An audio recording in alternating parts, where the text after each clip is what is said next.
আপনাদের প্রত্যেককে welcome digital express official YouTube চ্যানেলে। তো আজকে আপনাদের জন্য একটা গুরুত্বপূর্ণ আপডেট নিয়ে এসেছি। অবশ্যই নতুন হলে কিন্তু সাবস্ক্রাইব করে অল নোটিফিকেশনটাকে অন করে রাখবেন। আপনারা অনেক আগেই জেনেছেন যে আপনাদের কিন্তু নতুন করে যারা বিভিন্ন ভাতায় আপনারা আবেদন করেছেন, আপনাদের টাকা কিন্তু দেওয়া হবে 2024-এর এই ডিসেম্বর মাস থেকে, এরকমই কিন্তু কথা বলেছেন রাজ্যের মুখ্যমন্ত্রী মমতা বন্দ্যোপাধ্যায়। এবং কিছুদিন আগে আপনারা দেখেছেন আপনাদের কিন্তু এই সমস্ত ভাতার কিন্তু লিস্ট প্রকাশিত হয়েছে। কত লক্ষ মানুষকে কিন্তু আপনার ভাতায় নতুন করে অন্তর্ভুক্ত করা হলো। এই রকম তালিকায় শুধু কিন্তু আমরা ওল্ড এজ পেনশন বা বার্ধক্য ভাতার ক্ষেত্রেই দেখেছি, যেখানে কিন্তু প্রায় 1.5 লক্ষ মানুষকে কিন্তু নতুন করে আবেদন মানে অ্যাপ্রুভ করা হয়েছে। অন্যান্য ভাতার ক্ষেত্রে কিন্তু এরকম কোনো আমরা লিস্ট পাইনি বা এরকম কিন্তু কোনো আপডেট পাইনি।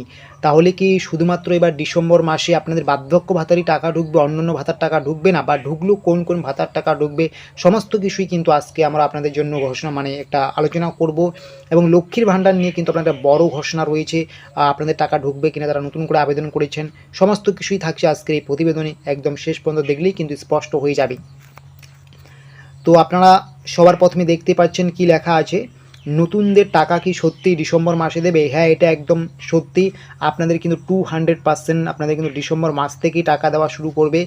ধাপে ধাপে যারা নতুন করে আপনারা আবেদন করেছেন, পুরাতনটা তো পাবেনই ডিসেম্বর মাসে টাকা, মানে নতুন করে যারা আবেদন করেছেন একবারও পাননি, আপনাদের কিন্তু স্ট্যাটাস যদি অ্যাপ্রুভ হয়ে থাকে, সমস্ত কিছু যদি ঠিকঠাক হয়ে থাকে, ডকুমেন্টস যা দিয়েছেন, তাহলে কিন্তু ডিসেম্বর মাসের 1 ডিসেম্বর থেকে শুরু করবে প্রসেস দেওয়ার টাকা গভর্নমেন্ট। আপনি কিন্তু টাকা অবশ্যই পাবেন। এটা কিন্তু কোনো চিন্তার বিষয় নেই যে ডিসেম্বর মাস থেকে টাকা দেওয়া হবে কিনা। অবশ্যই কিন্তু আপনাদের ডিসেম্বর মাস থেকে টাকা দেওয়া হবে, এখনও পর্যন্ত যা আপডেট রয়েছে। তো এখানে পড়লে বুঝতে পারবেন। আপনারা জানেন যে রাজ্য সরকারের বেশ কিছু গুরুত্বপূর্ণ প্রকল্প রয়েছে। সেগুলোর মধ্যে গুরুত্বপূর্ণ হলো বার্ধক্য ভাতা, প্রতিবন্ধী ভাতা, বিধবা ভাতা, আরও অন্যান্য অনেক ভাতা রয়েছে। ঠিক আছে, আপনারা প্রত্যেকে সেটা জানেন। তারপরে কি বলা হয়েছে, আপনারা প্রত্যেকেই জানেন এই সমস্ত ভাতার নতুন করে আবেদন শুরু হয়েছিল 2024 সালের প্রথম দিকে। 2024 সালের প্রথম দিকে কিন্তু এই সমস্ত ভাতায় আবেদন নেওয়া হয়েছিল। এই সমস্ত নতুন সুবিধাভোগীদের টাকা দেওয়ার কবে হবে সেটা কিন্তু রাজ্যের মুখ্যমন্ত্রী বলেছিলেন যে ডিসেম্বর মাস নাগাদ কিন্তু এই সমস্ত নতুন করে যারা আপনারা আবেদন করেছেন আপনাদের টাকা দেওয়া হবে ডিসেম্বর মাস নাগাদ। ঠিক আছে, তারপরে কি বলা হয়েছে, এখন আপনাদের মনে একটাই প্রশ্ন, ডিসেম্বর মাসে তাহলে কি আমরা এই সমস্ত ভাতার টাকা পাবো? মানে আজকে হচ্ছে আপনাদের 23শে ডিসেম্বর, মানে আজকে 23শে নভেম্বর, ভুল বললাম, মাফ করবেন। আজকে হচ্ছে 23শে নভেম্বর, আর কিছুদিন পরে, এক সপ্তাহ পরে আমরা ডিসেম্বর মাসে পাওয়ার আছি। স্বাভাবিকভাবে আপনাদের মনে এখন কোশ্চেন জাগছে যে অবশ্যই কি আমরা টাকাটা পাবো? তো আমি আগেই বললাম অবশ্যই কিন্তু আপনারা টাকা পাবেন, কিন্তু কোন কোন প্রকল্পে টাকা পাবেন সেটা কিন্তু স্পষ্ট নন আপনারা। কারণ শুধুমাত্র আপনারা দেখেছেন যে বার্ধক্য ভাতারই 1 লাখ 5 মানে 1.5 লাখ, ঠিক আছে, 1,50,000 মানুষকে কিন্তু নতুন করে অন্তর্ভুক্ত করা হয়েছে। অন্যান্য ভাতার কিন্তু এরকম তালিকা প্রকাশিত হয়নি। সমস্ত কিছুই বুঝতে পারবেন পড়লে, ঠিক আছে, প্রতিবেদনটা। আমরা দেখেছি শুধুমাত্র বার্ধক্য ভাতার সুবিধাভোগীদের 1.5 লক্ষ নতুন তালিকায় অন্তর্ভুক্ত করা হয়েছে। এই রকমই আমরা বিভিন্ন খবর শুনেছি, অবশ্যই শুনেছেন, দেখেছেন, কিন্তু অন্যান্য ভাতার ক্ষেত্রে এরকম কোনো খবর এখনও পর্যন্ত প্রকাশ্যে আসেনি যে নতুন করে অন্তর্ভুক্ত করা হয়েছে। তাহলে কি এবার শুধুমাত্র বার্ধক্য ভাতা যারা আপনারা নতুন করে আবেদন করেছেন সেই নতুন বার্ধক্য ভাতা আবেদনকারীদেরই টাকা দেওয়া হবে 2024 সালের ডিসেম্বর মাস নাগাদ? এটা কিন্তু এখন আপনার মনে কোটি টাকার প্রশ্ন। আপনি হয়তো বার্ধক্য ভাতা আবেদন করেননি, অন্যান্য ভাতা আবেদন করেছেন, তাহলে কি অন্যান্য ভাতার টাকা ঢুকবে না এবার ডিসেম্বর মাসে নতুন করে যারা আবেদন করেছেন? তো কি বলা হয়েছে এটা পড়লেই কিন্তু আপনারা বুঝতে পারবেন। তো দেখতে পাচ্ছেন কি বলা হয়েছে।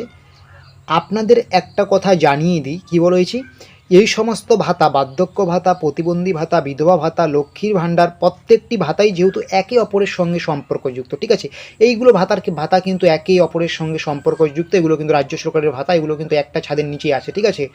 তাই আপনাদের এই ভাতার টাকা ডিসেম্বর মাসেই দেওয়া হবে, ঠিক আছে, যেহেতু একবারই আপনাদের 2024 সালের প্রথম দিকে আবেদন হয়েছিল, তো একবারই কিন্তু আপনাদের টাকাগুলো দেওয়া হবে ডিসেম্বর মাসের প্রথম দিক থেকে কিন্তু দেওয়া হবে প্রত্যেকটা ভাতার টাকা, ঠিক আছে। বার্ধক্য ভাতা বলুন, প্রতিবন্ধী বলুন, বিধবা বলুন, প্রত্যেকটা ভাতার টাকা দেওয়া হবে, এটা নিয়ে সন্দেহ নেই। শুধুমাত্র এই বার্ধক্য ভাতা নিয়েই আপনাদের বিভিন্ন খবরই বের হয়েছিল যে 1.5 লক্ষকে নতুন তালিকায় ভুক্ত করা হলো, অন্য বের হয়নি। তার মানে ভাববেন না যে অন্য ভাতাগুলো টাকা দেওয়া হবে না, প্রত্যেকটা ভাতার টাকা কিন্তু আপনাদের দেওয়া হবে ডিসেম্বর মাসের প্রথম দিক থেকে শুরু হবে, ঠিক আছে। বিভিন্ন নিউজ বা বিভিন্ন পেপার কাটিংয়ে শুধুমাত্র বার্ধক্য ভাতার টাকা দেওয়া হবে বলে বেরিয়েছিল, তাই বলে ভাববেন না আপনাদের অন্যান্য ভাতার টাকা দেওয়া হবে না। তাহলে বুঝতে পারলেন আপনাদের মনে যে একটা চিন্তা ছিল বা আপনাদের মনে যে একটা কোশ্চেন ছিল যে এবার 2024 সালে তো আমরা নতুন করে বিভিন্ন ভাতা যারা আবেদন করেছি টাকা পাবো, রাজ্যের মুখ্যমন্ত্রী মমতা বন্দ্যোপাধ্যায় বলেছিলেন যে ডিসেম্বর মাস থেকে এই টাকা আমরা পাওয়া শুরু করব, কিন্তু বার্ধক্য ভাতা তো অবশ্যই পাবো, অন্যান্য ভাতার হয়তো পাবো না, কারণ অন্যান্য ভাতার এরকম কোনো আপডেট আসেনি। তো এটা নিয়ে চিন্তিত হওয়ার কোনো বিষয় নেই। আপনারা কিন্তু প্রত্যেকটা ভাতার যারা নতুন করে আবেদন করেছেন, কাগজপত্র ঠিকঠাক জমা দিয়েছেন, আপনারা কিন্তু অবশ্যই ডিসেম্বর মাস থেকে টাকা পাবেন প্রত্যেকটা ভাতার, এটা নিয়ে কোনো সন্দেহ নেই, ঠিক আছে। এবং লক্ষ্মীর ভাণ্ডারও টাকা কিন্তু আপনারা পাবেন যারা আপনারা আবেদন করেছেন, ঠিক আছে, 2024 সালে। এবং আপনারা যদি এখনও পর্যন্ত আবেদন না করেন, আপনারা কিন্তু দুয়ারে সরকার ক্যাম্প বসবে ডিসেম্বর মাস থেকে, ঠিক আছে, বা নভেম্বরের একদম শেষ থেকেও হতে পারে। তো আপনারা কিন্তু আবেদন করবেন, ঠিক আছে। এ নিয়ে কিন্তু আমি আরও পরবর্তীতে আপনাদেরকে জানিয়ে দেবো। তো আজকের আপডেটটা কীরকম লাগলো সেটা কিন্তু অবশ্যই কমেন্ট বক্সে লিখে জানাবেন।